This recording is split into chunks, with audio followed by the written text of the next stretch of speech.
Hello mga tangay, magandang gabi po. Magpapabaga ako ng baga, apoy na fire. Hindi, mag-iihaw kasi ako ng 4 na pirasong bisugo. Walang ulam eh, gutom na ako. Habang pinapakuluan ko to yung mga pinalas ng isda para sa baboy, pusa at aso. And po, tatanggalan ko ng ahasang para malinis. Siyempre, para pagkain mo masarap, malinis. Fresh yan, huli ng kuya ko sa dagat. Gabi na kasi siya dumating, kaya gabi na rin ako nakaihaw. Baka gusto nyo, bili kayo sa palengke. Joke lang, pang buraot lang. Maliliit lang nga yan mga tangay. Sarap nito, bisugo.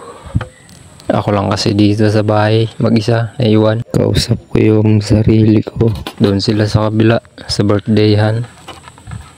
Minsan nga gusto kong ulam yung chicken joy, yung lechon manok.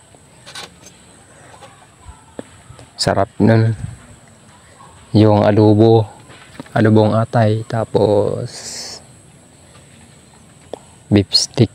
Yun, paborito ko yun, beef stick. Pati si Ivana Alawe, paborito ko. Joke lang, kaya lang walang pambili. Oh no! Sunod na pag nagyaman, kung magyaman. Nakabang na yung mga takaban. 3 yan sila, baka pag balik ko, 1 na lang.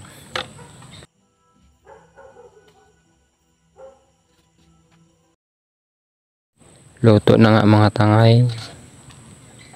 Ayan, sandok na po ako ng pagkain ko. Kain-kain tayo mga tangay.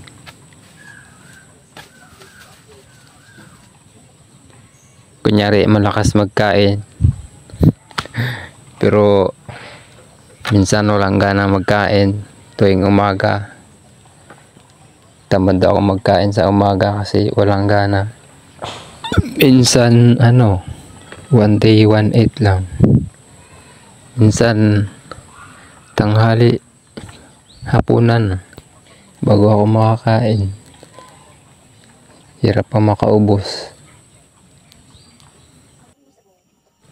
Gusto ko kasing kain yung dakot-dakot lang, yung hanggang mabusog ka, yung pulot-pulot ka lang dyan sa plato. Pero pag sabing kain talaga, wala akong gana. Hirap ako makaubos. Yan lang mga tangay. Kain tayo.